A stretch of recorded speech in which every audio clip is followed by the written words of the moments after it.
इस वक्त की बड़ी खबर उत्तराखंड में है, जहां पर कोरोना की तीसरी लहर की आहट, सिर्फ एक महीने में 5000 से ज्यादा बच्चे कोरोना संक्रमित हुए हैं।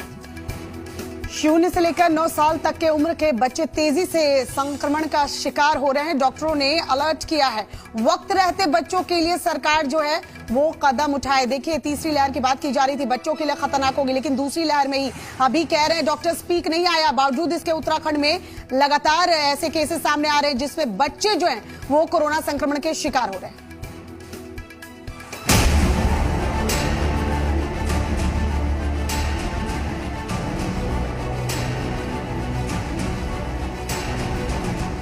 पूरा देश कोरोना की दूसरी लहर का कहर झेल रहा है, लेकिन लगता है कि देवभूमि उत्तराखंड में कोरोना की तीसरी लहर ने दस्तक दे दी है। जी हाँ, माना जा रहा था कि कोरोना की तीसरी लहर सितंबर के बाद आएगी। तब तक कोरोना की दूसरी लहर शांत हो चुकी होगी और तीसरी लहर में वायरस के टारगेट बच्चे होंगे। उत्तराखंड में 9 साल से कम उम्र के बच्चे तेजी से कोरोना की चपेट में आते जा रहे हैं। आंकड़ों के मुताबिक उत्तराखंड में पिछले 10 दिनों में 9 साल तक के 1000 बच्चे कोरोना संक्रमण की चपेट में आ चुके हैं। इनमें से सैकड़ों बच्चे अस्पताल में भर्ती कराए गए। स्वास्थ्य मंत्रालय की रिपोर्ट के मुताबिक उत्तराखंड में 14 मई तक 0 से 9 साल की उम्र के 5000 से ज्यादा बच्चे कोविड संक्रमण की चपेट में आ चुके हैं, जबकि इस साल 1 अप्रैल से अब तक 2100 से ज्यादा बच्चे कोरोना संक्रमित हो चुके हैं। उत्तराखंड में कोरोना की मार सिर्फ 9 साल से कम उम्र के बच्चों पर ही नहीं पड़ रही। रिपोर्ट के मुताबिक 10 से 19 साल के आयु वर्ग के 4000 से ज्यादा बच्चे और वयस्क भी पिछले 10 दिन में संक्रमण की चपेट में आए हैं। डॉक्टरों ने चेतावनी दी है कि बच्चों को संक्रमण से बचाने के लिए फौरन कदम उठाने की जरूरत है, वरना बाद में हालात हाथ से निकल जाएंगे। बच्चों के संक्रमण के ज्यादातर केस उनके परिजनों या पेरेंट के संक्रमित होने की वजह से हो रहे हैं। उत्तराखंड में इस साल बच्चों में कोरोना संक्रमण की रफ्तार का अंदाजा इसी बात से लगाइए कि 2020 में पूरे 1 साल के दौरान सिर्फ 2131 बच्चे संक्रमित हुए थे, जबकि इस साल 2021 में सिर्फ 1 महीने में करीब 3000 बच्चे संक्रमित हो चुके हैं।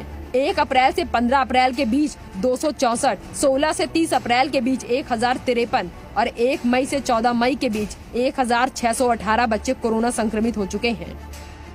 इस साल उत्तराखंड में बच्चों में कोरोना संक्रमण बड़ों के आंकड़ों को टक्कर दे रहा है। सूबे में इस वक्त 10 से 19 साल के आयु वर्ग के कुल कोरोना संक्रमितों की संख्या 21,587 है, जबकि 60 से 69 उम्र के आयु वर्ग के 22,592 मरीज पाए गए। ब्यूरो रिपोर्ट, जी मीडिया। तो उत्तराखंड में रहने वाले लोगों के लिए ये खबर जो हमने दिखाई थी, अब इस पर हम बातचीत करते हैं। हितेन लगातार बने हुए। हितेन, उत्तराखंड के लिए तो बड़ी आफत वाली खबर है, चूंकि मासूम बच्चों को भी अब कोरोना नहीं छोड़ रहा है। सरकार कैसे निपटेगी उत्तराखंड की? बिल्कुल, देखिए, बहुत बड़ा सवाल है उत्तराखंड सरकार के सामने, क्योंकि अभी भी बच्चों की वैक्सीन आने में जो है 2 से 3 महीने का वक्त लगेगा, क्योंकि कुछ ही दिन पहले जो है डीजीसीआई ने कोवैक्सीन को जो है अप्रूवल दिया है कि बच्चों के लिए वो वैक्सीन बना है, और 28 दिनों का वो ट्रायल, 28 दिनों का गैप रखकर वो 2 डोज का ट्रायल जो है वो कोवैक्सीन को करना होगा। यानी कि 2 से 3 महीने का वक्त जो है अभी भी कोवैक्सीन को लगेगा, भारत बायोटेक को लगेगा उस वैक्सीन को बनाने में।